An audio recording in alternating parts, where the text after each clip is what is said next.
Ministério da Cidadania e Companhia Siderúrgica Nacional, CSN, apresentam: livro Palácio das Laranjeiras, Lei de Incentivo à Cultura, patrocínio Companhia Siderúrgica Nacional, CSN, produção Arco Arquitetura e Produções, realização Ministério da Cidadania, Governo Federal, Pátria Amada Brasil. Poucos prédios públicos brasileiros têm mais importância do que o Palácio das Laranjeiras. O imóvel já hospedou delegações estrangeiras em visita ao Brasil, já serviu de local de despachos de presidentes da República, foi sede do governo do Distrito Federal e residência oficial do presidente do Brasil. A partir de 1960, passou a ser o local de despacho dos governadores do Estado. Está absolutamente vinculado à história do Rio de Janeiro e do Brasil.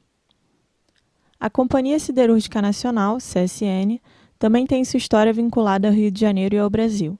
A CSN foi criada durante o Estado Novo por decreto do presidente Getúlio Vargas. O Brasil construiu a CSN para que ela pudesse produzir o aço necessário ao desenvolvimento econômico e industrial do Brasil. A CSN começou efetivamente a operar no ano de 1946, durante o governo do presidente Eurico Gaspar Dutra. Por essa razão, a CSN fez questão de participar do patrocínio da restauração do Palácio das Laranjeiras, restauro esse que o aproxima muito de suas características originais.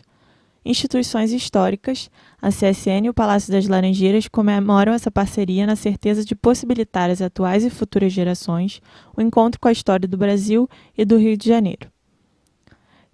Texto de CSN, Companhia Siderúrgica Nacional.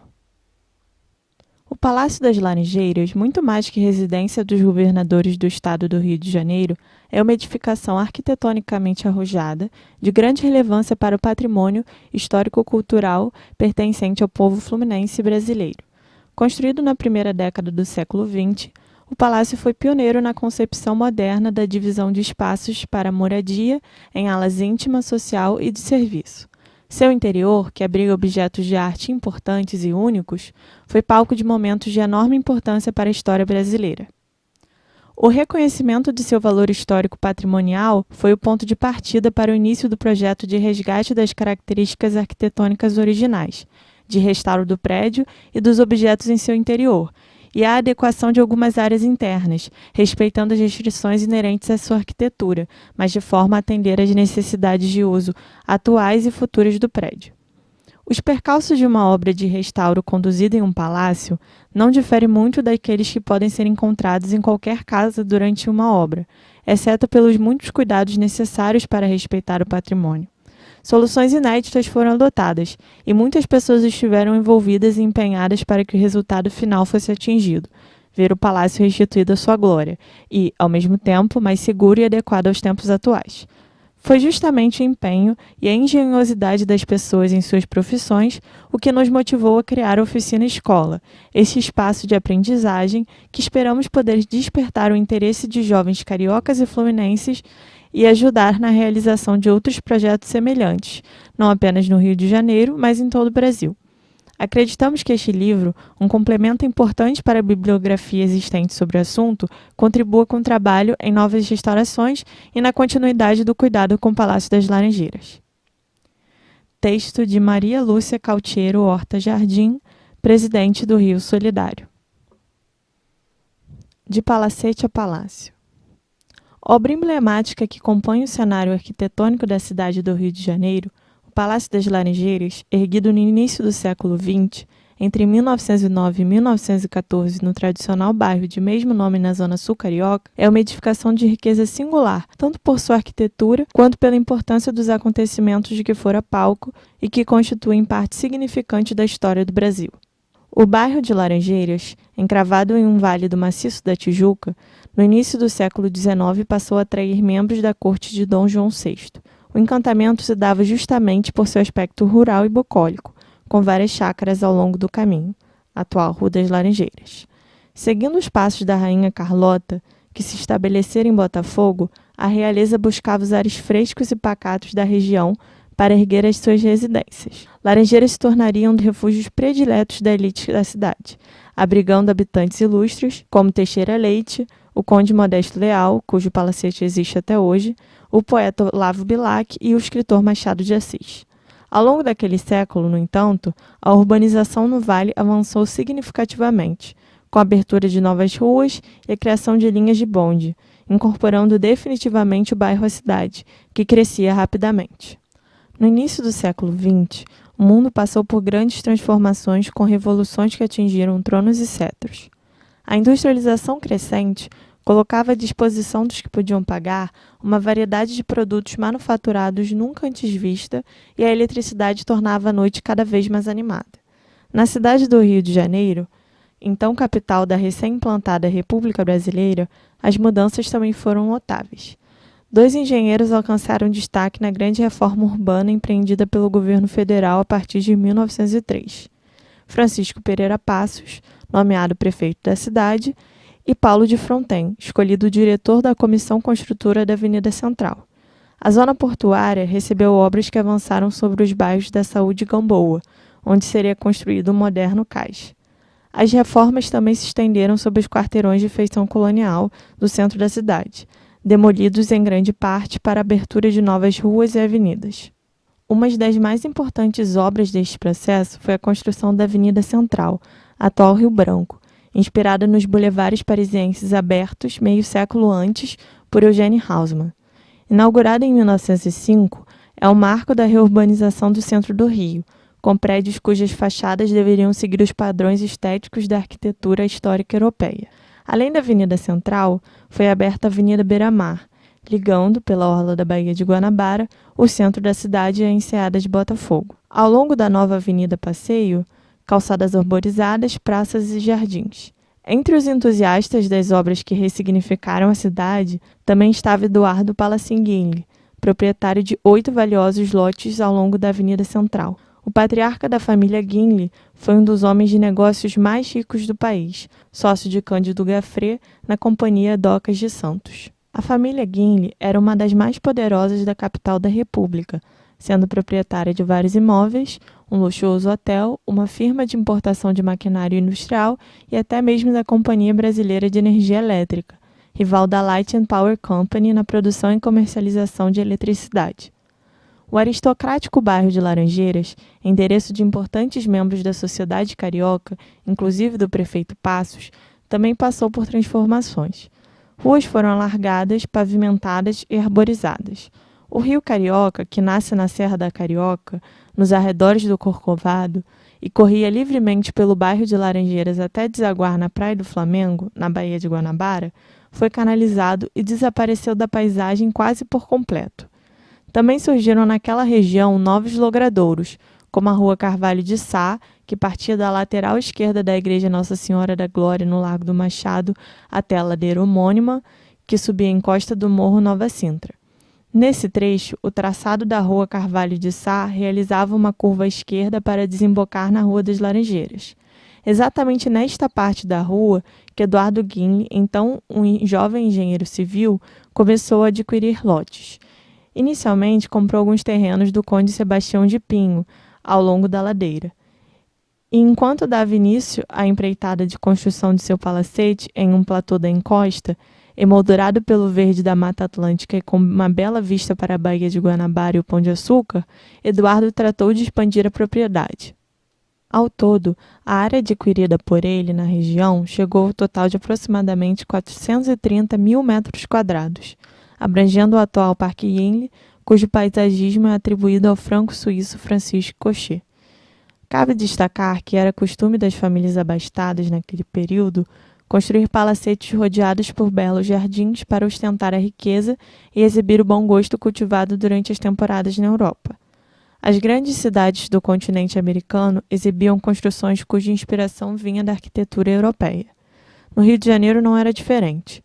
O Palácio das Laranjeiras exibe uma mistura de estilos decorativos franceses, especialmente aqueles que remetem aos palacetes e ambientes da época dos reis Luíses da França, entre os séculos 17 e 18. O projeto da casa foi assinado pelo arquiteto construtor Armando Carlos da Silva Teles, provavelmente baseado em um desenho inicial do arquiteto francês Joseph Guer, que posteriormente projetou para outros membros da família Guinle o famoso Copacabana Palace Hotel e o Palacete da Ilha de Brocoió. Ao término das obras do Palácio das Laranjeiras, em meados de 1913, a família Guinle mudou-se para a luxuosa residência. A aquisição do mobiliário e de obras de arte consumiram boa parte da herança deixada por seu pai, falecido em março do ano anterior. Para decorar o palacete, Eduardo contratou a firma francesa Casa Bentenfeld, que, para atender a tamanha demanda, instalou uma filial no Rio de Janeiro. Eduardo Guinle optou pelos melhores materiais: boisserie de madeiras nobres, maciças colunas de mármores italianos, porcelanas Wedgwood, delicados parquets belgas, além de móveis exclusivos, como a cópia fiel do Bureau du Roi, a escrivaninha do rei Luís XV. Embora houvesse na cidade importantes artistas, hábeis na decoração de interiores domésticos, Eduardo preferiu buscar em Paris nomes afamados para participarem da elaboração dos ornamentos de sua casa. Georges Picard, Émile Guillaume, Nardin, Georges Gardet e Emmanuel Cavaillé-Coll foram os artistas responsáveis por vários elementos decorativos do palacete. Para que a magnitude da obra idealizada fosse alcançada, recorreu-se até mesmo a Guilhermina Guinle, matriarca da família, a fim de que ela emprestasse uma vultuosa quantia para a conclusão do projeto. Discretos, majoritariamente avessos ao colonismo social, os Guinle viveram na mansão por quase 3 décadas. Com a morte de Eduardo, em 1º de agosto de 1941, aos 63 anos, Branco e seus filhos decidiram vender a propriedade. A cidade que assistira impressionada à construção da suntuosa casa já não era a mesma. O Rio de Janeiro dos anos 40 mudava vertiginosamente. O número de habitantes beirava os 2 milhões, novas e amplas vias, como as avenidas Brasil e Presidente Vargas, foram abertas, carros, caminhões e bondes congestionavam as ruas e arranha-céus eram erguidos, entre eles a Torre Art Déco da Central do Brasil. Na Avenida Rio Branco, os edifícios baixos, de inspiração francesa, iam sendo substituídos pelos altos edifícios de influência americana. O edifício Joseph Guir, mais conhecido como a Noite, um arranha-céu na Praça Mauá, foi um marco arquitetônico do país. Construído em finais da década de 20, foi considerado o maior arranha-céu da América Latina. Nos bairros da Zona Sul, especialmente Copacabana, os antigos palacetes, anteriormente símbolos de luxo, desapareciam para dar lugar a modernos edifícios de apartamentos. Além de vender o Palácio das Laranjeiras para a União, os herdeiros de Eduardo Guinle decidiram lotear a extensa área da propriedade. Para isso, fundaram a Companhia Propriedades Reunidas Eduardo Guinle Limitada. Os anúncios veiculados na revista O Cruzeiro enalteciam o aristocrático bairro que surgiu ao redor do palacete e destacavam a quietude romântica do lugar. Ali foram erguidas, inicialmente, 3 modernos edifícios de apartamentos projetados por Lúcio Costa, cujos elementos arquitetônicos, brise soleil, tijolos vazados, pilotis, se repetiriam nas superquadras de Brasília, futura capital do país. Com isso, o restauro teve como objetivo principal reentregar esteticamente o conjunto, fazendo o mínimo de intervenções, caso a reversão destas fosse necessária. Todos os elementos estranhos que interferiam na integridade dos painéis foram retirados, bem como as instalações elétricas e de gás aparentes. Colas, tintas e massas foram removidas com o uso de uma solução à base de álcool, acetona e água. As juntas receberam ajustes nas áreas que apresentavam imperfeições de volume ou cor e limpeza seco, com o uso de trincha, esponja e bisturi. Pequenas lacunas foram preenchidas com argamassa industrial ou à base de gesso e cimento branco, nas áreas de maior extensão. Os azulejos, que se descolavam das paredes, necessitaram de tratamento especial por meio de injeções de resinas específicas. As peças faltantes foram reproduzidas com moldes de silicone, na técnica frio, e posteriormente pintadas com tinta acrílica de forma a se integrarem ao conjunto. Ao final, aplicou-se uma camada protetora. Banheiros. Para o Palácio das Laranjeiras, como era característica das construções do início do século XX, previa-se no projeto original uma quantidade limitada de banheiros, 2 na ala residencial, 1 em cada pavimento, e outro na ala de serviços. Durante a construção, a planta foi sendo alterada, e ao longo dos anos que se seguiram, novos sanitários foram inseridos ou adaptados, até chegarem ao total de 7 unidades, todos destinados ao uso de seus moradores. As obras de restauração contemplaram a recuperação e adaptação dos banheiros da ala residencial, no segundo pavimento, bem como do banheiro histórico e dos tetos e pisos originais, que estavam encobertos. Boisseries.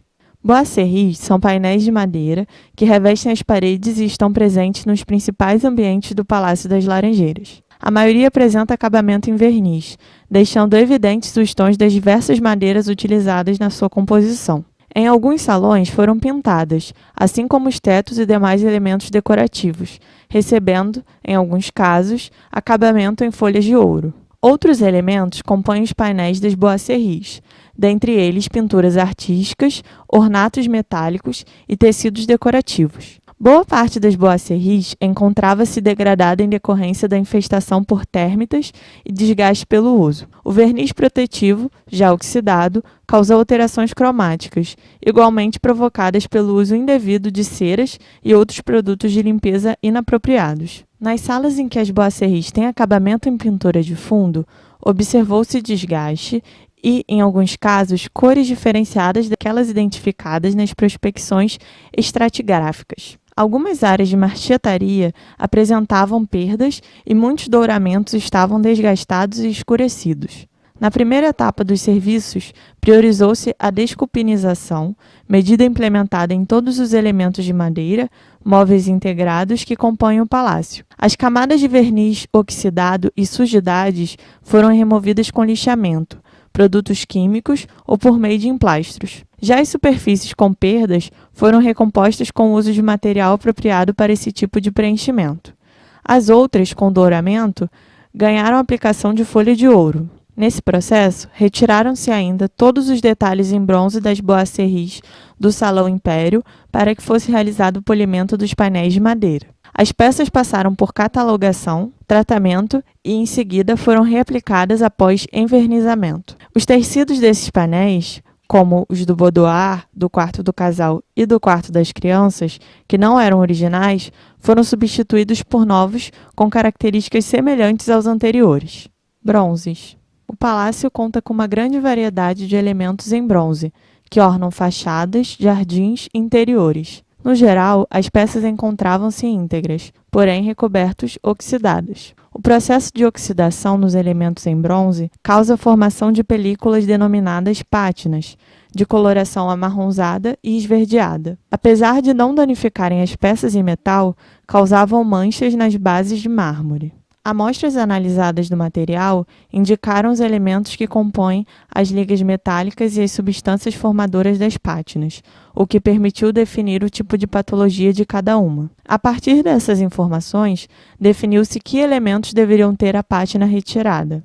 Os procedimentos realizados consistiram basicamente na limpeza superficial com detergente neutro, retirada das pátinas quando necessário, com uso de gel e soluções limpantes não abrasivas, e a aplicação de polímero protetivo desenvolvido especialmente para aquelas peças.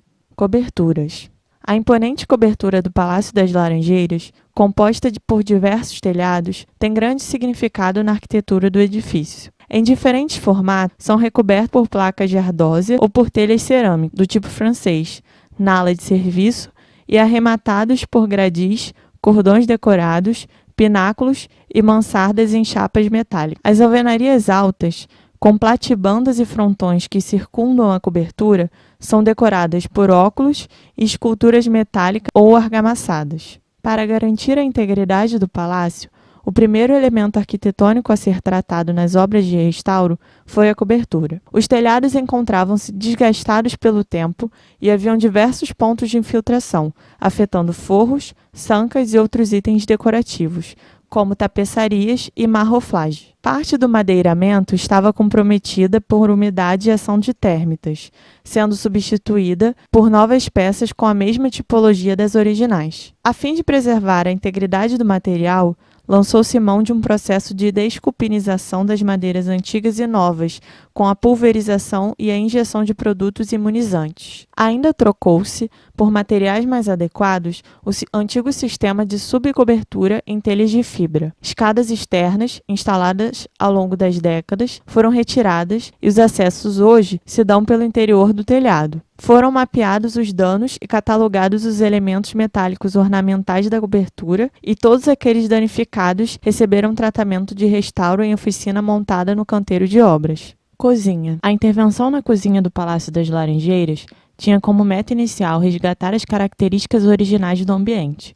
recuperando somente um painel de azulejos históricos danificados por vapor e gordura do fogão industrial, que ficava encostado à parede. A intenção foi também restaurar pias e bancadas em mármore. Como o palácio costuma ser utilizado para a realização de eventos oficiais, aproveitando a obra que já seria realizada, foi ampliado o projeto e concebido um novo layout a fim de adequar e equipar a cozinha com um mobiliário moderno, que, no entanto, preservasse a originalidade do espaço. A mesa de mármore central passou para a Sala dos Trigos, o que permitiu a instalação de uma ilha de cocção e de uma coifa industrial com filtros, para evitar problemas semelhantes ocorridos com os azulejos. As bancadas de pia, em mármore de Carrara, apresentavam danos e descaracterização por conta de um revestimento com chapas de aço inoxidável. As chapas foram removidas e as bancadas restauradas. O processo consistiu na limpeza para a retirada de fungos, bem como na correção das lacunas e pontos de fissura por meio de uma costura com fio de cobre 4 mm. A técnica visou criar uma malha estruturada para dar sustentação ao preenchimento dos espaços, com o uso de resina elaborada a partir da adição de pó de mármore. O acabamento foi realizado com lixamento, polimento do mármore e aplicação de cera. Os azulejos das paredes foram limpos e restaurados, recuperando a sua aparência original. Elementos pétreos: balaustradas, escadas, esculturas, colunas, bancos, vasos. São inúmeros os elementos, principalmente em mármore, que adornam o palácio. Assim como para os outros elementos, o processo de restauro teve início com o levantamento e mapeamento dos danos para definir os procedimentos a serem adotados. A limpeza ocorreu em 2 etapas. Primeiro, houve a remoção da sujidade mediante lavagem por nebulização e aplicação de emplastros químicos. E depois uma limpeza pontual, necessária para remover manchas de gordura, oxidações, tintas e outros, feita com produtos químicos específicos para cada caso, previamente testados. Para a reintegração de pequenas partes faltantes, foram executadas próteses ou complementos, precedidos de ancoragens com pinos de aço inox. A recomposição dos balaústres faltantes foi executada com o uso de formas em resina e fibras de vidro, a partir do elemento original, com a fundição em estuco-mármore, uma argamassa composta por pó de mármore, cimento branco estrutural e cal, além de resina diluída em água de cal. Em todas as peças foi aplicado um impermeabilizante que impede a absorção de água, óleo, gordura e outras sujidades que causam manchas em suas superfícies. O produto não interfere nas características naturais do material, não forma película e deve ser aplicado a cada 3 anos. Esquadrias. As prospecções estratigráficas das esquadrias do Palácio das Laranjeiras indicaram uma cor verde na parte externa, confirmada pela iconografia que sinalizava uma tonalidade escura. Os trabalhos de restauro contemplaram a desinfestação geral, a retirada das camadas de pintura ou verniz desgastadas e a substituição de peças de madeira comprometidas ou faltantes por outras novas, de categoria nobre, tipo cedro, com características similares às originais. Realizaram-se lixamento, nivelamento de superfície, emassamento e repintura total das peças, com esmalte sintético na cor verde, na parte externa, e, internamente, 2 demãos de verniz. Os vidros danificados também foram substituídos. As ferragens originais estavam escurecidas, algumas quebradas e com peças faltantes. Foram limpas por meio de processo químico e mecânico e passaram por uma revisão de seus mecanismos, para um funcionamento adequado. As peças faltantes ou comprometidas foram fundidas com material similar. Os portões do hall principal, em ferro e bronze com fechamento em postigo de vidro, exibiam bom estado de conservação, apresentando apenas pintura envelhecida e douramento escurecido, que, após tratados, recuperaram o aspecto original. Estuques. Os estuques das fachadas do palácio foram muito bem construídos e encontravam-se conservados. Havia poucas áreas de perda, sendo as manchas e sujidades decorrentes da ação do tempo os principais pontos a serem tratados. O restauro desses elementos consistiu no hidrojateamento de baixa pressão, na escovação pontual das áreas com crostas negras e na aplicação de emplastros, quando necessário. A pouca vegetação encontrada foi removida. No interior do Laranjeiras, os forros em estuque sofreram danos nos trechos em que houve infiltração de águas pluviais provenientes da cobertura. A pintura revelava desgastes e, em alguns alguns casos, as cores estavam alteradas. Já os ornatos de estuque apresentavam um excesso de camadas de massa e tinta, comprometendo a volumetria do conjunto. Nos banheiros do segundo pavimento, os problemas eram maiores,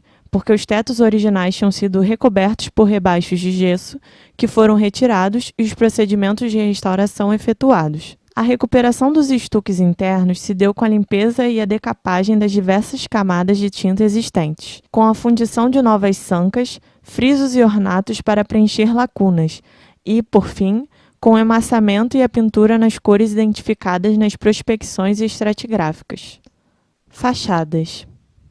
O processo de restauração das fachadas começou com o levantamento dos danos e a retirada de amostras das argamassas. O objetivo foi o de realizar uma análise para obter uma composição que se aproximasse da originalmente utilizada. Pequenas vegetações arbustivas e elementos estranhos ao projeto primitivo foram suprimidos. Elementos escultóricos ganharam proteção. Os que precisaram ser removidos receberam catalogação e mapeamento. Uma vez limpos, foram recolocados. As áreas degradadas das fachadas passaram por pré-consolidação, lavagem com água em baixa pressão e detergente neutro, além de escovação com cerdas macias. Nos trechos em mármore, utilizou-se nebulização com bicos aspersores, e em plastros químicos pontuais cumpriram importante papel para a limpeza de crostas negras. Lançou-se mão de uma série de tratamentos específicos com a finalidade de conter trincas e fissuras, assim como rachaduras de maiores dimensões. As intervenções contaram ainda com testes de adição de pigmentos para compatibilização cromática entre as argamassas antigas e as novas. Complementando, foi aplicada uma velatura em toda a extensão das fachadas, com o uso de aspersor manual, visando a recuperação de microfissuras e a uniformidade, segundo o padrão original. Após a execução dos procedimentos, empregou-se, também por aspersão, um hidrofugante em todas as superfícies exteriores. Quanto aos ornatos, a metodologia de restauração seguiu o mesmo princípio utilizado nas paredes, já que integram as fachadas do palácio. Para a substituição dos elementos faltantes, produziram-se moldes de borracha de silicone, de resina ou de gesso, conforme a necessidade e a dimensão das peças a serem fundidas. Iluminação. O sistema de iluminação das fachadas do Palácio das Laranjeiras foi idealizado de forma a projetar uma luz suave, sem trazer desconforto aos ocupantes da edificação e às residências vizinhas, valorizando o prédio histórico. A fim de gerar menor impacto no meio ambiente, todos os equipamentos de iluminação, tanto internos quanto externos, são atualmente de tecnologia LED, que apresentam maior vida útil e proporcionam menor consumo de energia e propagação de calor. Na área externa, nos jardins ao redor da casa, instalaram-se novas luminárias de piso, projetores e postes contemporâneos. Equipamentos obsoletos de baixo rendimento energético, que ficavam afixados nos belos postes históricos, foram substituídos por outros modernos, eficientes e com dimensões mais apropriadas. Na parte interna, todas as peças originais de iluminação receberam restauro, com a devida substituição de seu cabeamento. Instalações prediais. O Palácio das Laranjeiras é uma construção centenária de incomensurável valor histórico-artístico. Seus componentes eletroeletrônicos, tais como cabeamentos, tomadas e pontos de iluminação, sofrem a influência de fenômenos físico-químicos que afetam a sua eficiência e resistência mecânica. Sob essa perspectiva, o projeto de restauro foi idealizado levando em consideração a infraestrutura da edificação. A fim de atender às exigências atuais das normas técnicas, os circuitos elétricos antigos e os componentes dos quadros elétricos foram substituídos, permanecendo apenas os acabamentos externos dos quadros elétricos, em bronze dourado, originais da época da construção. Alguns interruptores precisaram ser totalmente modernizados e outros tiveram os espelhos originais adaptados. As tomadas adequaram-se ao padrão atual da norma brasileira, na maioria dos casos preservando o acabamento primitivo. O sistema de proteção contra descargas atmosféricas foi redesenhado para aumentar a sua eficiência, mas com a preocupação de que interferisse o mínimo possível na estética da edificação. Para cumprir com segurança a demanda de energia do palácio e as normas técnicas previstas para todas as edificações, implantou-se uma subestação elétrica em média tensão, com a substituição de equipamentos obsoletos. A casa recebeu um novo sistema de segurança contra incêndio e pânico, composto por detectores de fumaça, que ativa a central de alarmes por meio de raios infravermelhos, opção adotada por seu posicionamento não interferir com os tetos decorados, além de extintores e hidrantes. Todos os novos equipamentos encontram-se distribuídos de forma estratégica com a finalidade de preservar as estruturas históricas, uma constante preocupação dos profissionais envolvidos no restauro da edificação. O sistema hidrossanitário, ao longo dos anos, sofreu adaptações que comprometiam o aspecto estético e histórico do palácio. Grande parte das instalações estava desgastada. A modernização consistiu em implantar um sistema de pressurização, que permitiu a redução do número de reservatórios de água sobre a estrutura do Laranjeiras. O intuito foi reduzir o risco de vazamentos. Atendendo aos princípios de sustentabilidade, os vasos sanitários são abastecidos a partir da captação de águas pluviais, armazenada em 2 reservatórios.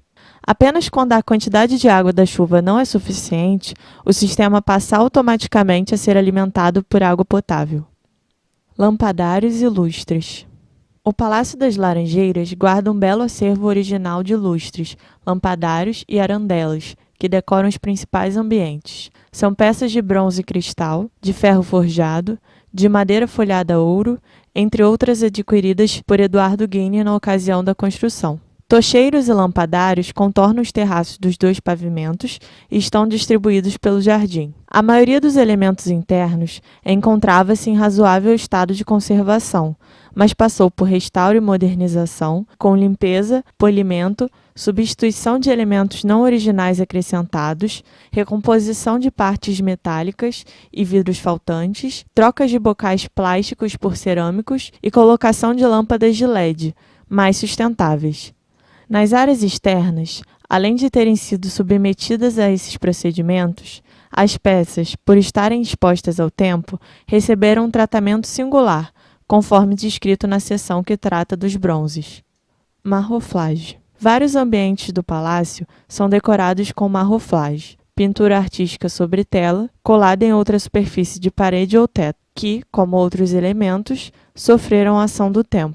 Para que voltassem à sua beleza original, uma série de procedimentos foi realizada, após a análise de cada peça com ultravioleta. Com base em minucioso diagnóstico do estado de conservação, foram definidas as intervenções restaurativas. Dentre estas, limpeza química, consolidação de trincas e lacunas, nivelamento e recomposições pictóricas pontuais com tintas e pigmento próprios para restauração. Ao final, foi aplicada uma camada de verniz de proteção sobre as pinturas restauradas. Mobiliário. O acervo de mobiliário do Palácio das Laranjeiras conta com cerca de 280 peças, em sua maior parte originárias da coleção Eduardo Guinle, encomendadas à manufatura parisiense Casa Bettenfeld, em estilos decorativos que variam do rococó francês ao Art Nouveau. As mobílias apresentavam sujidade generalizada e vernizes oxidados, além de falta de ornatos e tecidos desgastados e manchados. Muitas delas, com sérios danos causados pela ação de cupins, estavam armazenadas por falta de condição de uso. O processo de restauração vem sendo feito gradativamente pela equipe do Departamento de Conservação e Restauro da Secretaria de Engenharia e Manutenção, da Secretaria de Estado da Casa Civil e Desenvolvimento e, de 2016 até agora, mais de 170 peças já estão recuperadas e de volta a seus locais originais. Foi feita a desinfestação de todas as peças por pulverização e injeção de produtos imunizantes.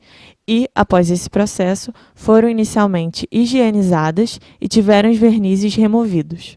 As partes faltantes foram executadas em madeiras, com as mesmas características das peças originais. Os ornamentos em metal foram limpos e as peças faltantes fundidas em resina e folheadas a ouro, recebendo a datação no seu verso. Aos mármores dos tampos foi aplicada cera polidora para acabamento e proteção. As mobílias com danos estruturais que impossibilitam a sua função original estão em processo de musealização, quando as peças deixam de ter seu uso funcional e se tornam documentos que contam a história do palácio e de sua decoração. Mosaicos. O O Palácio das Laranjeiras possui um rico acervo de mosaicos em mármore italiano, cerâmica e vidro, com desenhos em vários padrões que reúnem motivos florais, figurativos ou geométricos, tanto nas áreas internas quanto externas. Nos exteriores, os rejuntos dos mosaicos se desgastaram com o tempo e permitiram a penetração da água, provocando a criação de lacunas entre o revestimento e a laje, além de desnivelamento e trincas. Os mesmos já haviam sido recuperados em outras ocasiões, quando nas áreas de perda utilizaram-se peças em resina de poliéster.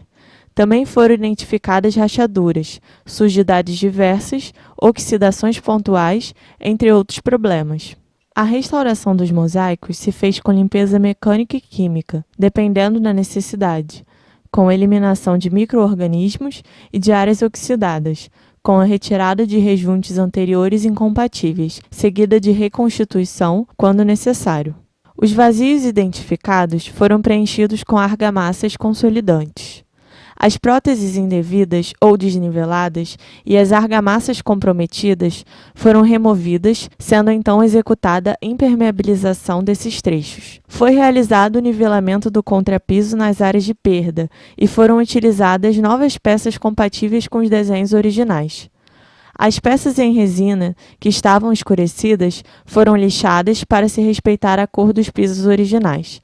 Por fim, foram refeitos os rejuntos, a limpeza final, o polimento e a aplicação de uma camada protetiva. Paisagismo. Ao longo dos anos, muitas árvores cresceram ao redor do palácio, em locais inadequados, causando danos à edificação. Com autorização da Fundação Parques e Jardins, elas foram removidas por equipe especializada da Conlurb, o que também permitiu uma melhor visibilidade do patrimônio restaurado.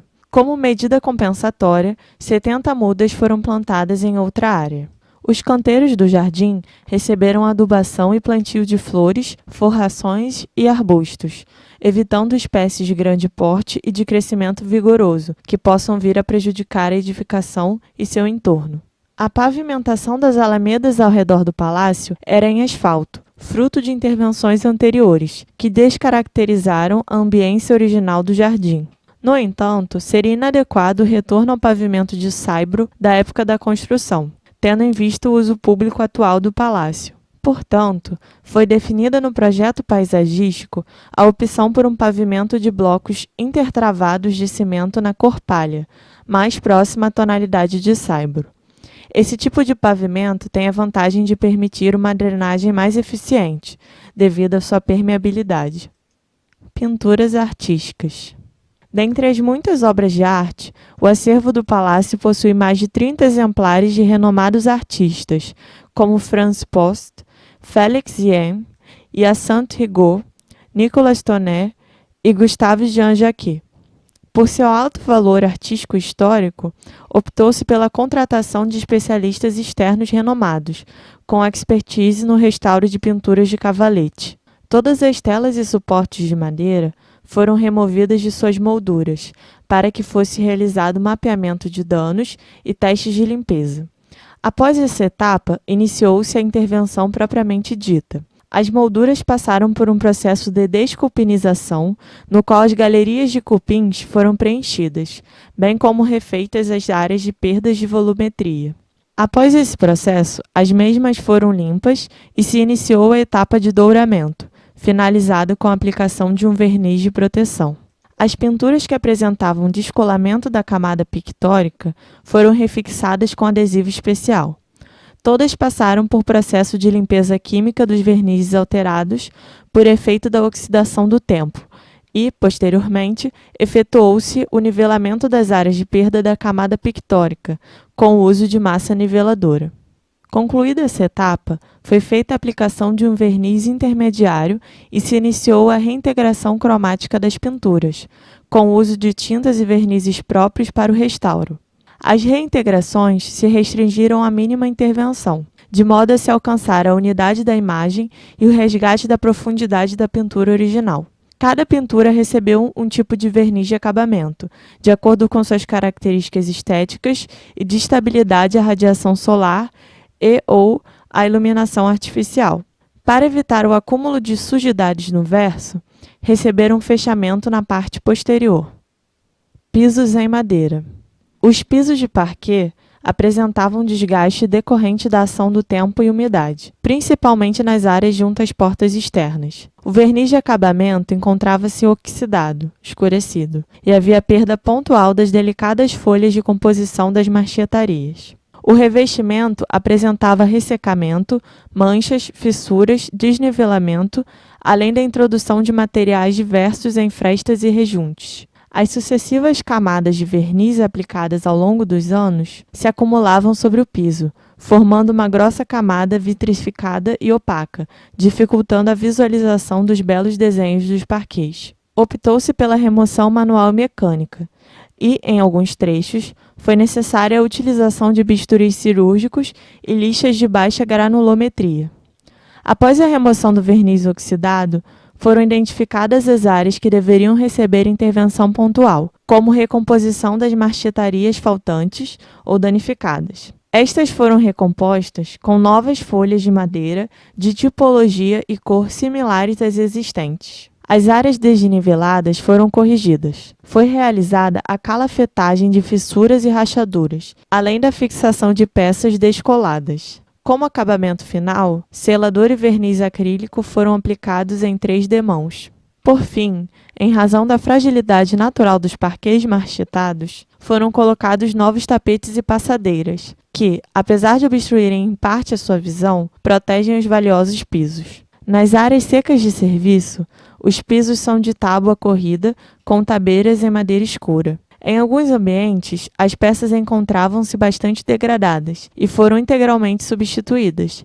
Em outros, as peças em bom estado tiveram a camada protetiva reaplicada. As grelhas de insuflamento do sistema de ar-condicionado foram posicionadas na parte lisa das tabeiras, ou rodapés, de forma a não comprometer os desenhos de marchetaria. Tapeçarias.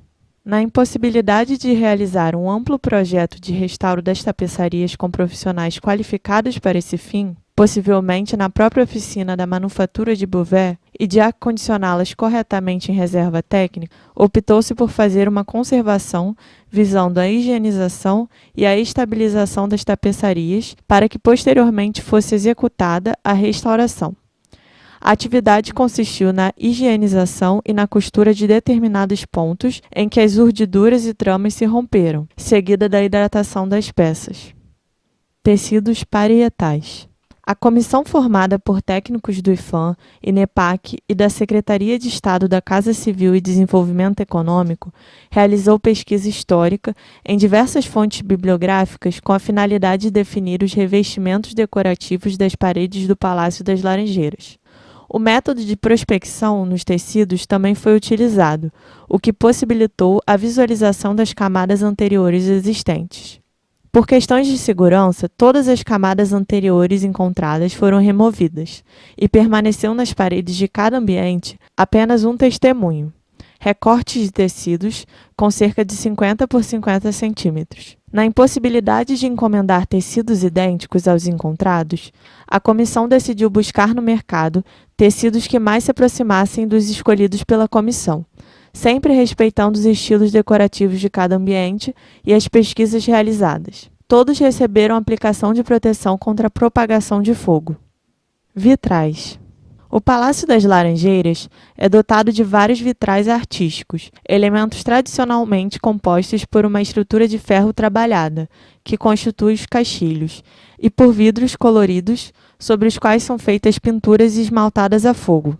Unidos por perfis de chumbo, apresentam extremidades soldadas com ligas de estanho e contam com um emassamento que impermeabiliza a ligação do vidro com os perfis. O método tem como objetivo proporcionar rigidez aos módulos que serão colocados nos caixilhos.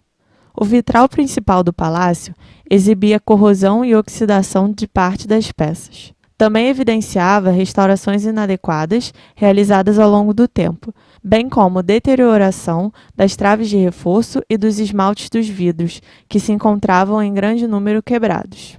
O restauro consistiu na retirada, desmontagem, substituição ou reaproveitamento dos perfis de chumbo e solda das traves, para evitar o abaulamento.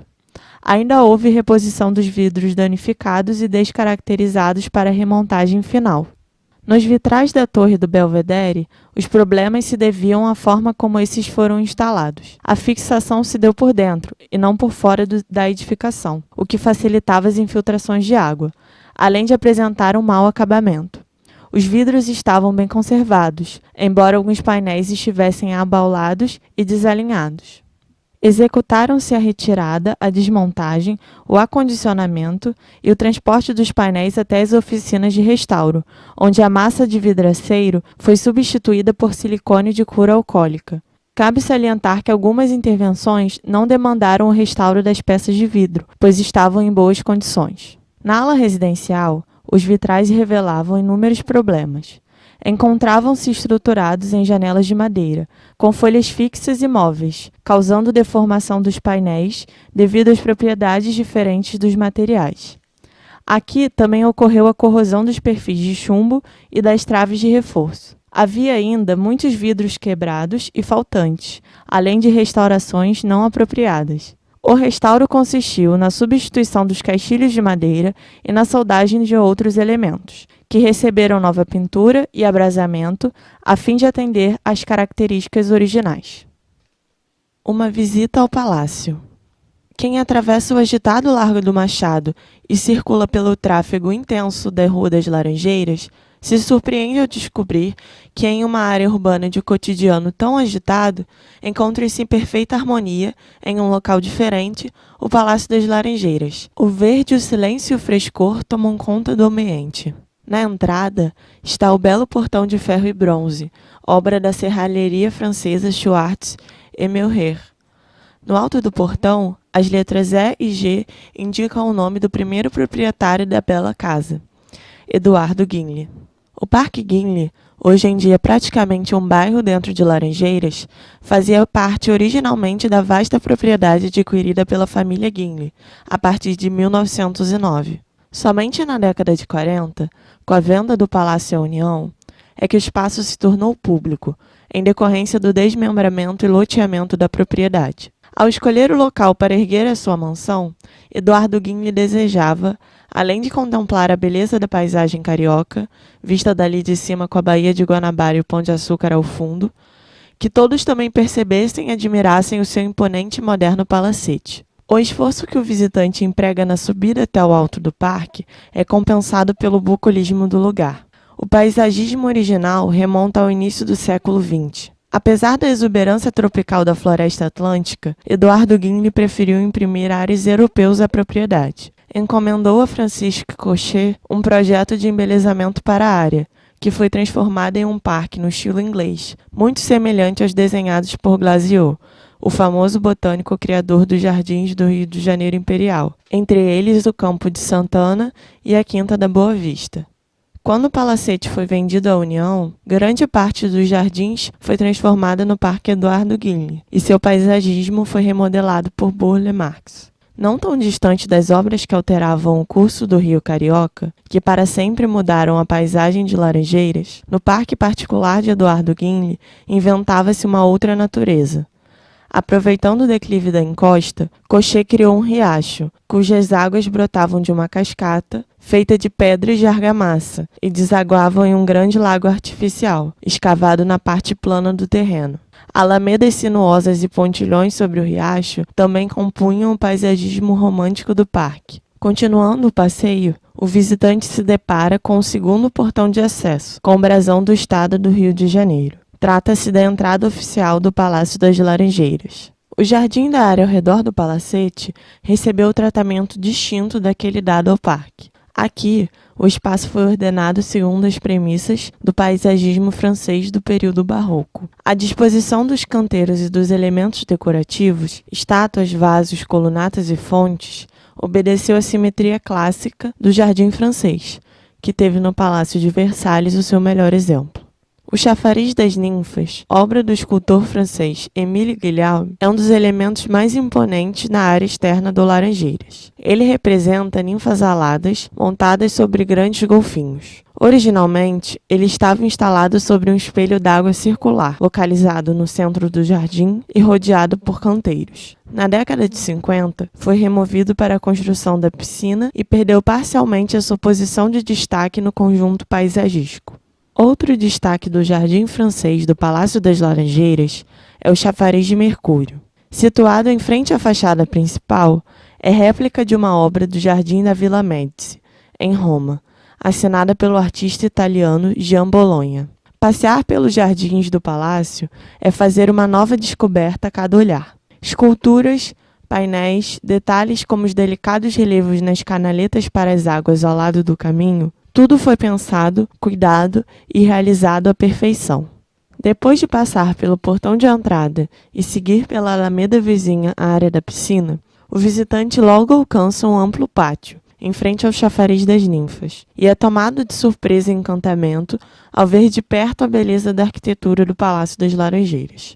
As primeiras fachadas avistadas são as da direção noroeste. À esquerda está a ala íntima e à direita a ala de serviço. Entre elas, um pequeno pátio ajardinado, com estátuas em mármore de Carrara, material usado em profusão na decoração das fachadas do palácio, que são revestidas com argamassa pigmentada e ricamente decoradas. Seguindo à direita pela mesma alameda, que margeia a ala de serviço, embora o tratamento estético dado à fachada tenha sido um pouco mais modesto que nas demais, já evidencia ao visitante o aspecto nobre da arquitetura. Os elementos decorativos em bronze, mármore ou argamassa de cor clara são variados e com marcante força visual. Os de argamassa foram executados com maestria pelos artesãos da oficina Freyhofer e Almeida. São grifos, guirlandas, efígies, modilhões, frontões, cornijas, flores e folhas estilizadas que, em conjunto, lembram a exuberância dos pavilhões das célebres exposições internacionais da Belle Époque.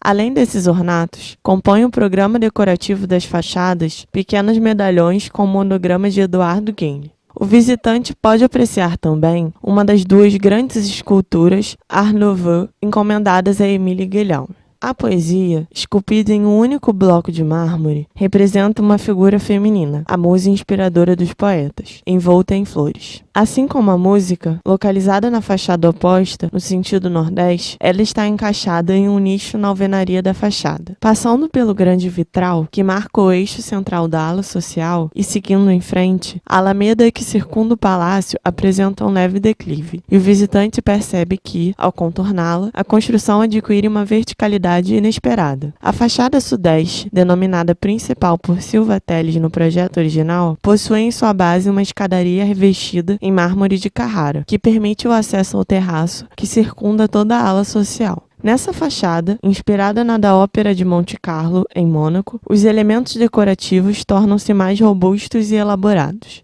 3 águias em bronze ornam a cobertura. Símbolos de poder, elas reforçam o caráter senhorial da casa. Continuando a circundar o edifício, o visitante chega ao imponente porte-cochère, pórtico de entrada coberto para passagem de carruagens ou veículos, típico em palácios franceses, que dá acesso ao hall principal da ala social. Os possantes leões, esculpidos por Georges Gardet, guardam a entrada. Essa é, certamente, a fachada mais emblemática de todo o conjunto do palácio. Na direção nordeste, voltada para o Parque Guigne, é marcada pela Torre do Belvedere, ponto mais alto de todo o prédio, e pela simetria entre seus elementos. As linhas retas contrastam com a sinuosidade do terraço que circunda a parte do primeiro pavimento.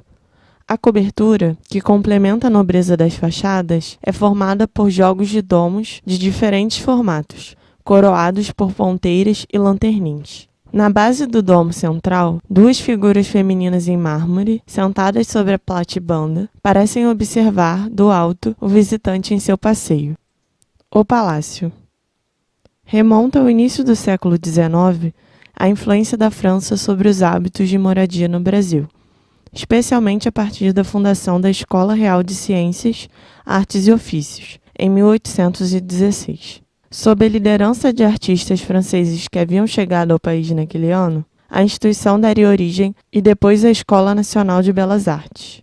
Mas foi nas últimas décadas do século XIX que uma morada francesa infiltrou-se mais nitidamente nas casas brasileiras. A regularidade das viagens de navios a vapor tornou possível às burguesias dos países latino-americanos consumir mais rapidamente a cultura europeia do período conhecido como Belle Époque.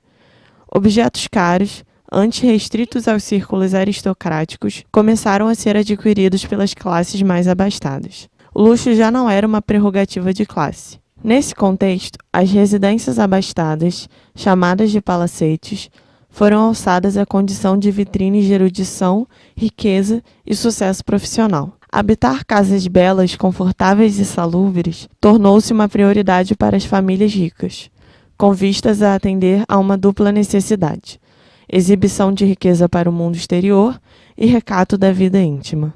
As limitações do terreno determinaram a implantação da edificação, de forma a se aproveitar ao máximo a área plana disponível. O palacete foi idealizado em formato de Y, com um corpo central retangular, que se ramifica em 2 setores, também retangulares, porém menores. Na mansão de Eduardo Guinle, a escolha do programa arquitetônico orientou-se pelas vilas e hôtels particuliers franceses. A implantação do palacete no centro do lote, os extensos e bem planejados jardins, as fachadas profusamente ornamentadas, o uso de materiais nobres e a divisão interna em 3 segmentos foram algumas das características mais importantes dessas tipologias. A área social se destaca no conjunto da construção, separada dos ambientes de uso íntimo da família e áreas de serviço, como cozinhas, despensas, lavanderias e depósitos, também à parte, de modo a evitar que odores, fumaça e até mesmo olhares indiscretos alcançassem a privacidade dos donos da casa. Para conectar as 3 partes, espaços de distribuição ou de transição, tais como corredores, vestíbulos, halls e galerias. As 3 alas do Palácio das Laranjeiras, embora tenham acessos independentes, estão interligadas por meio de varandas abertas. A maior delas abriga os suntuosos salões destinados ao convívio social. Seus ambientes formam a zona de representação, que exibem o luxo e o bom gosto dos proprietários. No esquema de zoneamento tripartite, à medida que os espaços domésticos tornam-se de uso mais íntimo, a área dos cômodos vai sendo reduzida e a decoração simplificada. A imponência dos salões do segmento social dá lugar à simplicidade dos quartos de dormir. Entre as alas íntima e de serviço, há um pequeno jardim, no qual Eduardo Guinle pretendia construir um salão de baile, projetado pelo arquiteto francês Joseph Guer. Por falta de recursos, a ideia foi abandonada. As 3 alas possuem 2 pavimentos. Inicialmente, a de serviço seria uma simples construção térrea, o que comprometia a composição arquitetônica do palacete. O problema foi corrigido durante a obra, com o acréscimo de um segundo pavimento, que recebeu tratamento decorativo diferente das demais partes. O Palácio das Laranjeiras possui também um porão, que, pelo declive do terreno, faz com que a parte sob a ala social seja mais alta e, portanto, mais evidente. Por isso, um dos 2 acessos a esse ambiente, aquele feito pela sala de visitas, chamada Salão Luís XIV, se dá por meio de uma suntuosa escadaria de mármore de Carrara, que leva ao terraço de linhas sinuosas, o qual circunda todo o primeiro pavimento da ala social. O outro acesso, previsto inicialmente para a chegada de veículos, transporta ao hall principal. Para decorar os interiores da mansão, Eduardo contratou a Casa Bettenfeld, uma tradicional firma francesa, que desde a metade do século XIX fabricava mobiliário de fino acabamento. Devido ao volume de encomendas, Bettenfeld abriu uma filial no Rio de Janeiro, que funcionou até a década de 30. Os projetos de decoração são representativos dos padrões de gosto da alta burguesia da época. Ala social. A ala social, a maior da casa, conta com 8 ambientes simetricamente posicionados em 2 pavimentos. É a partir do hall, ou vestíbulo, que se dá a distribuição das salas, cada qual com uma função específica. No primeiro pavimento estão os ambientes de receber, a sala de visitas, denominada Salão Luís XIV, a sala de jantar, o fumoir, e a sala de música. Já no segundo, concentram-se a biblioteca, a sala de bilhar, denominada Salão Império, e a galeria de quadros, batizada de Galeria Regência. Hall. As dimensões do hall e sua decoração condizem com a sua importância no conjunto do palacete. Afinal, é também uma das entradas solenes da casa. As paredes são revestidas por placas de mármore rosa português. O piso é um detalhado mosaico em mármores italianos de vários tons, e algumas peças têm douração a ouro. No alto das paredes existe uma reprodução, em bronze dourado, do friso das Panateneias do Partenon. Ao centro, abre-se uma sinuosa escada de mármore de Carrara que permite o acesso ao pavimento superior. O desenho do guarda-corpo foi inspirado na escadaria do Palácio Real de Nápoles. A ligação do hall com as demais salas se faz por meio de largos vãos em arcos abatidos ou rebaixados, arrematados por colunas maciças de ônix claro, encimadas por capitéis em bronze dourado. Tais arcos apresentam forma achatada e remetem ao período renascentista. O teto é revestido por uma tela marroflage, técnica em que uma tela pintada é colada sobre madeira ou alvenaria, de autoria do artista francês A.P. Nardin. Na pintura estão representados os morros do Corcovado, ainda sem a estátua do Cristo Redentor, e Dona Marta. Em destaque no centro do hall, um jarrão de porcelana de Saxe. O par de armários medalheiros são cópias do que André Charles Boulle, o famoso ebanista e marceneiro da corte do rei francês Luís XIV, fabricava em seu ateliê. As variadas peças criadas por ele, de finíssimo acabamento e profusamente ornamentadas em marchetaria e madrepérola, acabaram de ficar famosas, dando origem ao estilo Boulle. Salão Luís XIV. A sala de visitas, denominada Salão Luís XIV, é um dos principais ambientes de cerimônia da casa. As paredes são revestidas por boiseries, painéis de madeira com relevo, de carvalho, com douramentos em folha de ouro, seguindo o padrão decorativo do estilo rococó francês. O piso é um belo parquet belga, com elementos em diversos tons de madeira.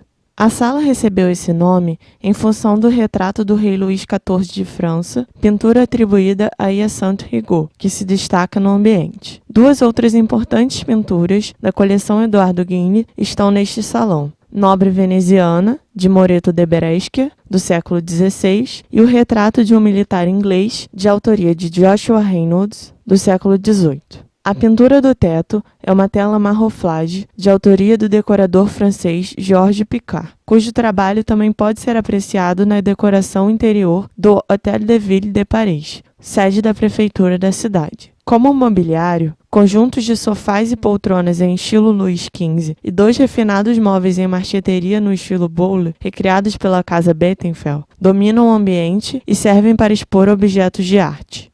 Sala de música. A sala de música é um exemplo do gosto eclético da época. Nas paredes, as boiseries em estilo rococó, inspiradas nos aposentos das princesas, filhas do rei da França Luís XV, no Palácio de Versalhes. O grande destaque desse ambiente é o piano Steinway, decorado pelo mestre francês Emmanuel Cavalier-Coll, a partir do cravo que pertenceu à rainha Maria Antonieta. Nele, inclusive, tocaram Nat King Cole e Louis Armstrong, quando foram recebidos pelo presidente Juscelino Kubitschek. O assoalho da sala de música é um parquet belga que reproduz desenhos florais, típicos do movimento Art Nouveau do início do século XX. O teto é revestido por uma tela marroflage de Georges Picard. Fumoir. O fumoir, ou sala de fumar, como está indicado na planta baixa original, é uma pequena sala, simetricamente oposta à sala de música, no primeiro pavimento da casa. O acesso se faz tanto pelo hall quanto pelo salão de jantar. Conforme a tradição do morara francesa, além das salas de visita, o salão, e de jantar, a salle à manger, a área nobre da casa poderia ser subdividida em diferentes ambientes de aparato, como, por exemplo, petit salon, grand salon, boudoir, antichambre, galerie, billard e fumoir. Segundo o Manual de Arquitetura francês de 1885, em uma casa onde reina a opulência, deve-se encontrar uma sala de bilhar, uma biblioteca, um salão especial de música e dança, destinados às festas ou para receber amigos e conhecidos. O fumoir do Laranjeiras é revestido por bois-serris de inspiração rococó em tons de verde. O teto apresenta ornatos em estuque, bem como 3 pinturas de autoria de Emmanuel Cavaillé-Coll, inspiradas nas que ornam o Cabinet du Roi da Biblioteca Nacional da França, em Paris. As paredes são recobertas com bois-serris, revestimentos de madeira esculpida dispostos sobre a alvenaria, tal como um lambris.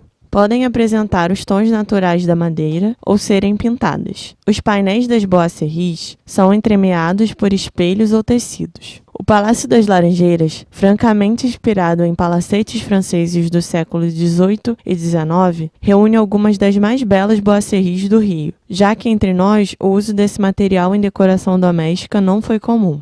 Esses elementos do fumoir são, pelo conjunto que fazem com os estuques e as pinturas do teto, um dos melhores exemplos do gosto decorativo da época. Salão de jantar.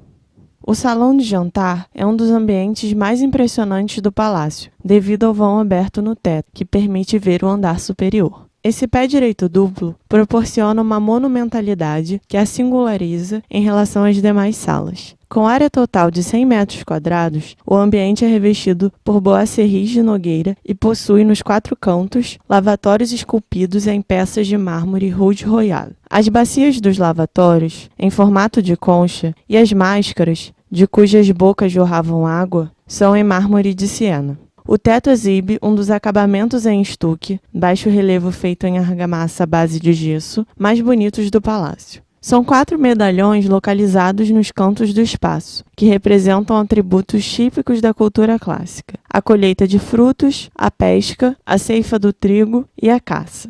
Há 5 quadros na sala de jantar. 3 telas de autoria de Nicolas Antoine Tonnet, pintor francês que integrou a célebre missão artística francesa no Rio de Janeiro, no início do século XIX. São elas: Uma vista do Outeiro da Glória, Luís XIV se despedindo de Mademoiselle de la Vallière e O Velho Feixe de Varas. A 4ª obra é de Charles Jacquet, pintor de paisagens da escola de Barbizon do século XIX, intitulada Mouton au Pâturage. A 5ª e última trata-se de um portentoso quadro de Félix Ziem, do século XIX. Instalado sobre o espelho do aparador de mármore, a peça representa uma vista de Veneza. Sobre a grande mesa de jantar está uma reprodução do chafariz das ninfas, existente no jardim do palácio, idealizada pelo escultor francês Émile Guillaume. Escadaria. De acordo com a tradição francesa, a escalier d'honneur, ou escada de honra, além da função básica de permitir a circulação, atendia a uma demanda estética: contribuir para criar uma requintada atmosfera cênica na área nobre da residência. A grande escada da ala social parte do hall e alcança o bilhar, conhecido como Salão Império, no 2º pavimento. Sua nobreza reside no mármore de Carrara que a reveste e no guarda-corpo, feito do mesmo tipo de mármore, com ornatos em bronze dourado, inspirados na escadaria do Palácio Real de Nápoles. A forma sinuosa da escada, que após o patamar se ramifica em 2 lances em curva, é outra característica marcante. O grande vitral, fabricado em 1910 pelo tradicional atelier Champignelles, em Paris, domina o olhar de quem sobe. O tema do vitral remete à mitologia clássica, uma das referências decorativas prediletas daquela época. Trata-se de Apolo e seu carro de sol. A temática clássica do Deus Sol foi bastante explorada durante o reinado de Luís XIV, o chamado Rei Sol, tanto na música quanto no teatro e nas artes decorativas. Nos salões e galerias do Palácio de Versalhes, mandado construir pelo rei, a figura de Apolo aparece de forma estilizada em diversos ornatos. Salão Império. O antigo bilhar, chamado de Salão Império, é a maior sala da ala social do Palácio das Laranjeiras, com 157 metros quadrados. Originalmente, o espaço destinava-se ao lazer, pois havia uma mesa de bilhar. Os grandes armários para guardar os tacos ainda existem, simetricamente opostos, encaixados na boiserie das paredes. Sobre os armários estão afixadas grandes tapeçarias da manufatura de Beauvais. Chama a atenção a decoração, que difere dos demais ambientes. Aqui, o estilo artístico império, que remete à época do imperador francês Napoleão Bonaparte, predomina. Os elementos decorativos que o compõem são uma mistura de formas clássicas e egípcias. No início do século XIX, o exército francês invadiu o Egito, e os artefatos da antiga civilização egípcia, trazidos para a França, influenciaram o gosto. As paredes da sala são revestidas por boisseries de mogno, de meia altura, ornamentadas por arandelas em bronze dourado e placas de porcelana inglesa do gênero Wedgwood. Acima das boisseries, as alvenarias possuem relevos em estuque. O teto do Salão Império é um dos mais imponentes do conjunto. É revestido por uma imensa tela marroflage, inspirada nos ambientes neoclássicos criados pelos irmãos Adams na Inglaterra do século XVIII. Por isso, ao contrário do que se poderia esperar, não há nenhum lustre pendente do teto. A iluminação é indireta, por meio das numerosas arandelas e dos lampadários em forma de anjos. Em destaque do salão, a escultura em terracota, A Sabedoria Protegendo a Inocência contra o Amor, do escultor francês Joseph Chénard. Biblioteca. A biblioteca do Palácio das Laranjeiras impressiona. Toda revestida por boisseries de inspiração rococó e piso de parquet, com as bordas ricamente decoradas, ela apresenta uma singularidade: as iniciais de Eduardo Guigny nos 4 cantos da sala. Na biblioteca está um dos móveis mais importantes da coleção do palácio, a bela escrivaninha em marchetaria fabricada pela Casa Bettenfeld. Cópia fiel do famoso Bureau du Roi, do rei Luís XV da França, o móvel foi projetado em 1760 pelos mestres ebanistas Jean-François Hoeben e Jean-Henri Rissenet. A escrivaninha possui, assim como o original, um sistema que, quando acionado por meio de um cilindro oculto, impede a abertura das gavetas. Galeria Regência.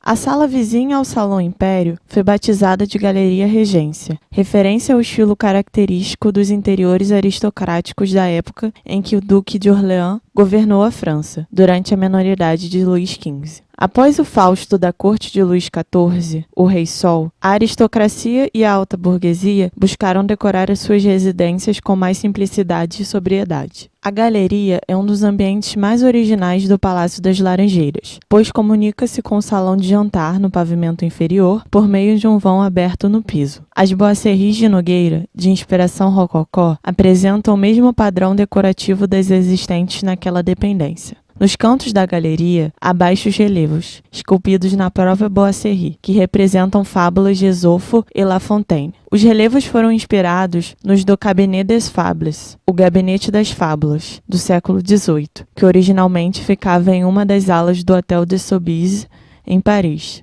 Outra referência a palácios parisienses é a pintura que orna o teto, Hymne de la Terre au Soleil, Hino da Terra ao Sol, assinado em 1911 por A.P. Nardin, que se inspirou na obra existente no Hôtel de Ville de Paris, pintada por Georges-Jules Bertrand. O guarda-corpo da sala, assim como os 4 lampadários, são de ferro forjado com ornatos em bronze dourado. A galeria de quadros, pensada inicialmente por Eduardo Guigny para acomodar a própria coleção de arte, jamais foi executada. Mas a Galeria Regência recebeu algumas pinturas importantes, como, por exemplo, uma vista de Veneza, que, assim como a obra que está no salão de jantar, é de autoria de Félix Iem, considerado pela historiografia da arte um dos precursores do impressionismo.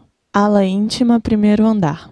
A ala íntima, ou residencial, do Palácio das Laranjeiras é mais modesta que a ala social, tanto no que concerne aos espaços, mais reduzidos, quanto à decoração, mais sóbria. O acesso é feito por uma varanda aberta, cuja entrada se dá pelo espaço ajardinado, que, à maneira de uma cour d'honneur, um pátio típico em antigos palacetes franceses, separa as 2 alas restantes da casa. A partir dessa varanda, guarnecida em sua entrada por um par de colunas, é possível alcançar todas as partes do palácio. O piso da varanda é um mosaico cerâmico com motivos florais.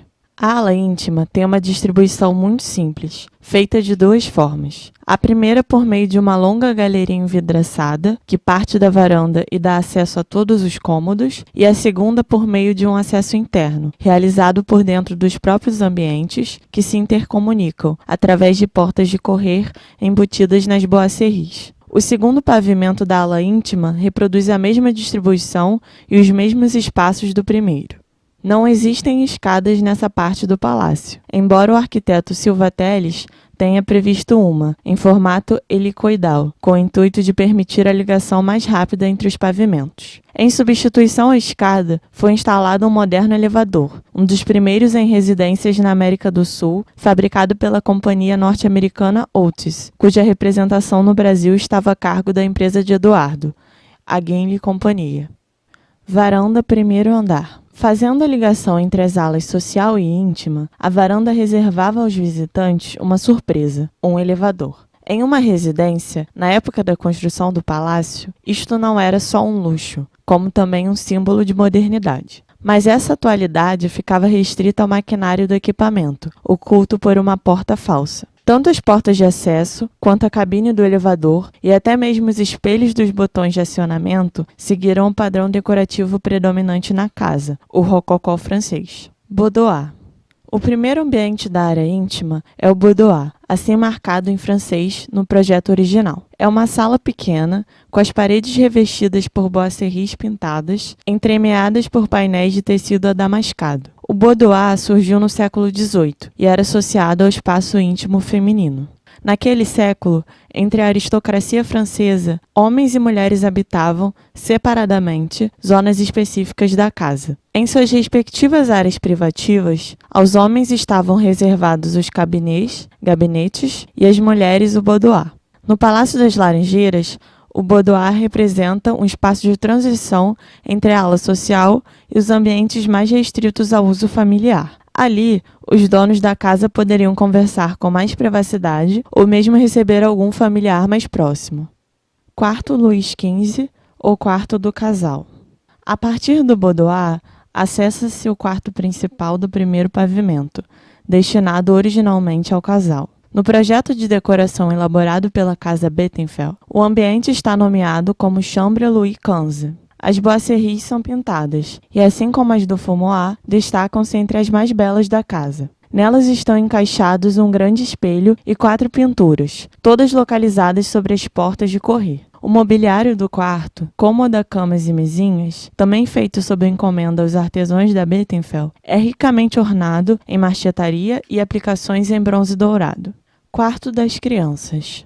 Junto ao quarto do casal, há outro dormitório, denominado Chambre d'Enfant, quarto das crianças, no projeto de decoração da Casa Bettenfeld. Quando se mudaram para o palacete, em meados de 1913, os 3 filhos de Branco e Eduardo Guinle, Evangelina, César e Eduardo Filho, ainda não eram crianças e dormiam nesse quarto, especialmente decorado para eles. A decoração aqui avança na linha do tempo da história da arte. Deixa-se o rococó francês do século XVIII para se chegar ao estilo Art Nouveau, contemporâneo aos anos de construção da casa, no início do século XX. O Art Nouveau foi um movimento moderno, fomentado por artistas que buscavam elaborar formas mais orgânicas, inspiradas na natureza, como árvores, flores, insetos e outros animais. O quarto é revestido por boiseries em freixo da Hungria, entremeadas por revestimentos em tecido. Todas foram decoradas por delicados trabalhos de marchetaria em formas fitomorfas e zoomorfas, bastante estilizadas, de acordo com padrões comuns ao Art Nouveau.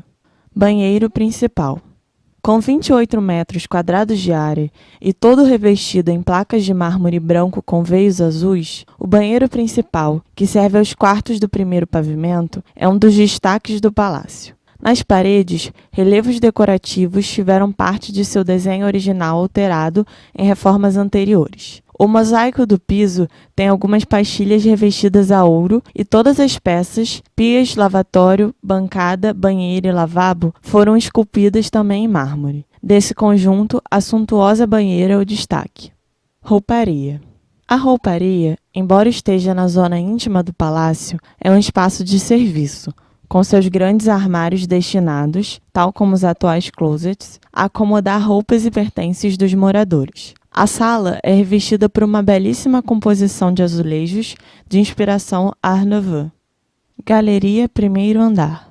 A galeria faz a ligação entre os cômodos da ala íntima e tem como destaque os vitrais. Confeccionados em 1943 pelo consagrado artista Alberto Maggini, os painéis que compõem esses vitrais têm motivos florais, com cercadura em ornatos de formas geométricas.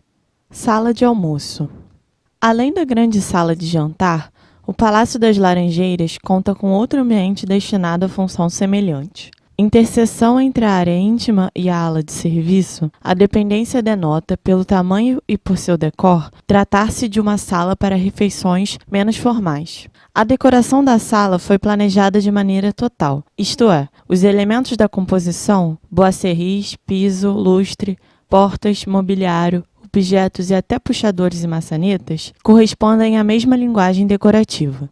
As paredes são revestidas por boiseries em mogno, no estilo Art Nouveau, em cujos painéis encontram-se delicados trabalhos de marchetaria que imitam roseiras e laços de fitas. Enfeitam ainda as boiseries telas com suaves desenhos de temática floral. Entre essas, destaca-se a maior, localizada sobre o aparador, representando 2 pavões, com suas penas se confundindo entre flores e folhagem. Em um dos cantos da sala, há um lavatório esculpido em mármore, sustentado por uma base em bronze dourado, em forma de galhos de roseiras.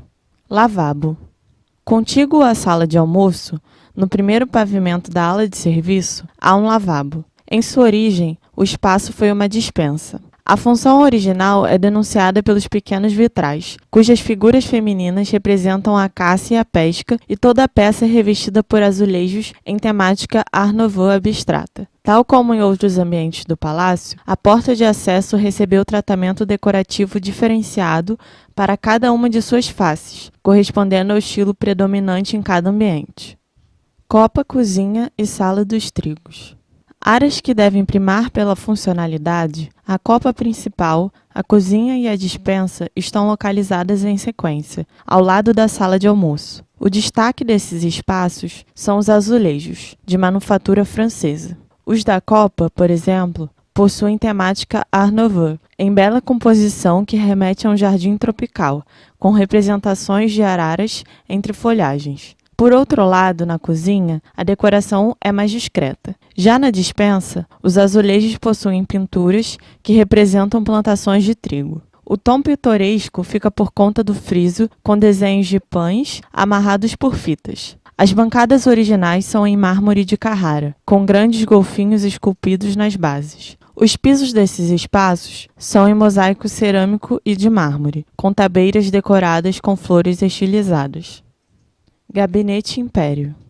No segundo pavimento da ala íntima está o Gabinete Império, que, assim como o bilhar, recebeu esse nome por ser decorado no estilo Império. O luxuoso espaço tem nas paredes boiseries em mogno, com ornatos em bronze dourado. Dele é possível acessar o balcão de mármore da fachada nordeste, de onde se avista o Parque Guinle, e em cujo piso existe um dos mais belos mosaicos do palácio, uma representação clássica de um jovem conduzindo uma biga. O destaque da decoração é o lavatório de mármore verde escuro. Sua bacia é sustentada por uma coluna estilizada em figura de leão alado, feita de bronze dourado. Dos lábios de uma espanholete, pequeno ornato que reproduz a face feminina, jorra a água. Quarto de casal.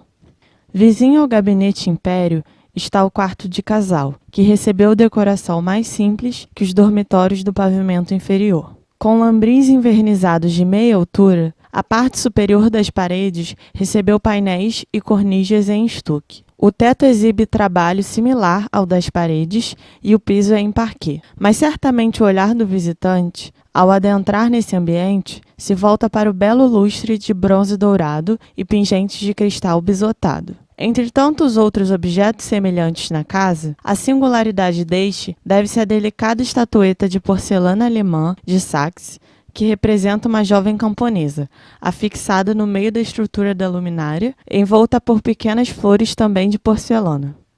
Banheiros. O banheiro privativo do quarto de casal no segundo piso sofreu, anos atrás, intervenções que, a pretexto de modernizar as instalações, o desfiguraram bastante. Durante as obras, foi descoberto intacto ainda, sobre o rebaixo de gesso, o acabamento de estuque original do teto. Realizou-se, então, o resgate parcial da configuração primitiva do banheiro, de modo que a necessária atualização sanitária pudesse respeitar aspectos primeiros da arquitetura. O bonito trabalho decorativo do teto, novamente à mostra, pôde ser apreciado. Situação parecida ocorreu no banheiro ao lado. Localizou-se, em meio à reforma, o piso de mosaico original, que, após o restauro, voltou a exibir o floral multicor. Quarto de verão e quarto de hóspedes. O cômodo chamado de quarto de verão é assim denominado por ser um dos mais frescos da ala íntima e, por isso mesmo, um bom refúgio em dias de temperaturas elevadas. Essa sensação de frescor é proporcionada pelo revestimento cerâmico das paredes, de manufatura francesa, que a recobrem do rodapé ao teto, numa composição de formas e cores variadas. Ao lado, o último cômodo desse segmento da ala íntima no segundo piso é o quarto de hóspedes, decorado de forma similar ao quarto de casal, com lambris de meia altura e painéis em estuque nas paredes. A diferença aqui é o piso, uma versão simplificada dos elaborados parquês existentes no palácio. Ala íntima, segundo andar. Quem observa essa ala percebe, com razão, diferenças entre a composição decorativa dessa parte do Palácio das Laranjeiras, mais simplificada, e as demais, profusamente ornadas. Isto se deve ao fato de o segundo pavimento sobre a ala de serviço não estar previsto no projeto original, que foi enviado à Prefeitura em 1909. Certamente, a desarmonia gerada pela ausência de um pavimento superior, quando as demais partes do palacete a possuíam, e o tratamento ornamental modesto, dissonante das outras fachadas, devem ter contribuído para arquiteto e proprietário alterarem o projeto enquanto as obras avançavam. Foram planejados 2 grandes espaços sobre o primeiro andar da ala de serviço, o Salon Terrasse, um jardim de inverno, e a Galerie de Tableau, uma galeria de pinturas que abrigaria a coleção de arte constituída por Eduardo Guigny. Os belos projetos de interiores estão arquivados no Museu Histórico e Diplomático do Itamaraty. Embora o segundo pavimento tenha sido erguido, os espaços internos permaneceram, durante todo o tempo em que a família Guigny residiu na casa, inconclusos. Foi somente quando a União adquiriu a casa que se deu uso a essa parte, que atualmente se destina ao uso restrito das famílias dos governadores. Ficha técnica. Coordenação geral e editorial. Heloísa Alves. Produção executiva. Sérgio Murilo Carvalho. Organização. Heloísa Alves. Textos. André Cavaco, Cristiane Maria Suzuki, Gustavo Reinaldo Alves do Carmo, Marcela de Almeida, Maria Regina de Matos, Maurício Santos, Raquel de Biasi, Renato Marinho Silva, Simone Carvalhar Algebaile, Ula Vidal, Wagner Fernandes. Fotógrafos: AC Júnior, André Fernandes, Andréa Marques, Edu Monteiro, Francisco Moreira da Costa, Juan Palma Dias, Sérgio Murilo Carvalho. Pesquisa iconográfica e bibliográfica: André Cavaco, Cristiane Maria Bittencourt Suzuki, Heloísa Alves, Gustavo Reinaldo Alves do Carmo, Maria Regina de Matos, Renato Marinho Silva, Simone Carvalhar Algebaile, Vilma Santos. Projeto gráfico: Estúdio Versalete, Cristiane Melo, Fernanda Moraes e Karina Lopes. Tratamento das imagens: AC Júnior. Revisão português: Ângela Roche. Versão dos textos: Ananda Alves. Museólogas: Luísa Rache, Tamine Gesualdi de Andrade.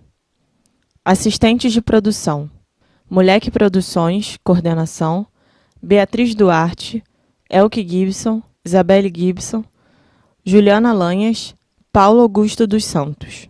Montagem e decoração das mesas: Fernando Pádua e Fernanda Miarreira. Assistentes de fotografia: João da Hora, Luca Faria Simas, Renan Henrique Carvalho. Assessoria jurídica: Guilherme Cavalcante, Ricardo Penteado. Coordenadora administrativa e financeira: Cíntia Pereira. Contador: DRM Assessoria Contábil Limitada. Assessoria de imprensa: Reg Murray. Impressão: Ipsis Gráfica e Editora S.A. Agradecimentos: Alexandre Ortiz, Antônio Borges Leal Castelo Branco, Arthur Estocco, Cristiane Gabaglia Pena, Edson Barbosa Moura, Guilherme Frazão Conduru, Olos Consultores Associados, Inês Osvaldo Cruz, Instituto Estadual do Patrimônio Cultural, INEPAC, Instituto do Patrimônio Histórico e Artístico-Cultural, IFAM, Janaína Genaro, Juliana Lanhas, Luíde Gonçalves Vitrais, Luíde Nunes, Luiz Gonçalves, Marcos André Carvalho, Mariana Lambert, Museu Histórico e Diplomático do Itamaraty, Ministério das Relações Exteriores, Rafael Babo, Roberto Moreira, Secretaria de Estado da Casa Civil e Desenvolvimento Econômico, Sheila Gonçalves, Tiago Soares de Oliveira, Oficina Escola de Restauro do Palácio das Laranjeiras. Coordenação: Simone Carvalhar Algebaile, Mestres de Ofício: Denise Santos, Maria Conceição Silva Correia, Priscila Paula Helena Woods. Ficha técnica: Obra de restauração e adequação do Palácio das Laranjeiras. Equipe técnica: Superintendência de Engenharia e Manutenção: Renato Marinho Silva, Cristiane Maria Bittencourt Suzuki, Simone Carvalhar Algebaile, Paulo Roberto Viana Portela, Maurício Coelho, Ula Vidal, Edson Barbosa.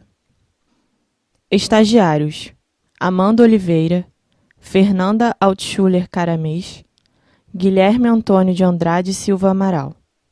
Gerenciamento de Projetos e Obras: Agência de Desenvolvimento Econômico e Social do Estado do Rio de Janeiro, ADRIO, Formarte Projetos Produção e Assessoria, MMS Projetos e Consultoria em Arte e Arquitetura Limitada. Acompanhamento e Fiscalização: Instituto do Patrimônio Histórico e Artístico Nacional, IFAM, Maria Paula Fergusson Marques, Cláudia Regina Nunes, Marco Aurélio Vieira Tavares, Caterine Galós.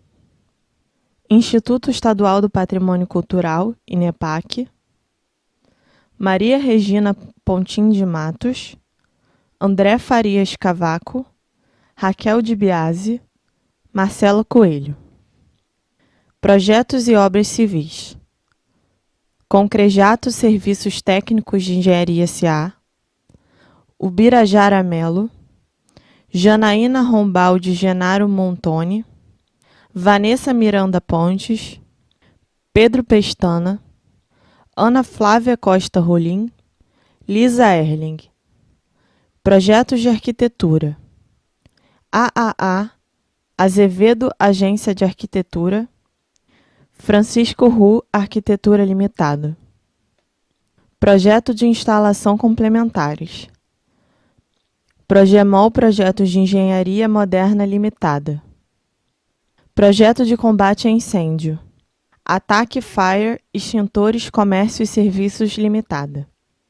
Projeto de Iluminação: Atelier da Luz. Projeto e execução do Sistema de Detecção de Incêndio: Proline Equipamentos Eletrônicos de Engenharia Limitada. Projeto e execução de Sistema de Ar-Condicionado Central: Schulf e Associados Projeto, Planejamento e Gerenciamento de Obras Limitada, Termec Engenharia e Ar-Condicionado Limitada. Projeto Estrutural: AF Projetos de Engenharia Limitada. Projetos de Impermeabilização: Cetimper, Consultoria em Engenharia de Impermeabilização. Monitoramento Arqueológico: Lilian Cardoso, Silva Costa Pinto. Restaurações: Departamento de Conservação e Restauro da Casa Civil, Simone Carvalhar Algebaile, Maria Conceição Silva Correia,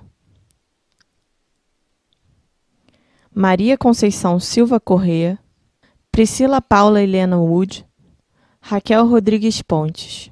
Departamento de Conservação IFAM, Cláudia Regina Nunes, Luana Safar Redini, Marcos Aurélio Vieira Tavares, Ateliê Histórica de Arquitetura e Restauro Limitada, André Apolônio, Cláudia Yamada, Elke Medeiros, Arara Conservação e Restauro Limitada, Marcelo Sancho, Tatiana Goiano, Vinícius Santos.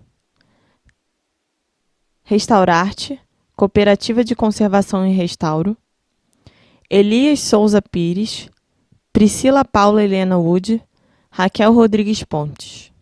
Olos Consultores Associados, Cristina Gabaglia Pena, Beatriz Scara Botulo, Cláudio Valério Teixeira, Edson Mota Filho, Luíde Nunes, Luiz Gonçalves. Assistentes: Juscelino Miranda, Leonardo Ribeiro Gonçalves, Otávio Ribeiro Gonçalves. RCM Restauro: Rita Vilares Pires Cerqueira da Mota. Bela Vista Restaurações Artísticas Limitada, João Batista Teixeira. Arte Ciência Restauro: Boris Marcelo Goitia Claros.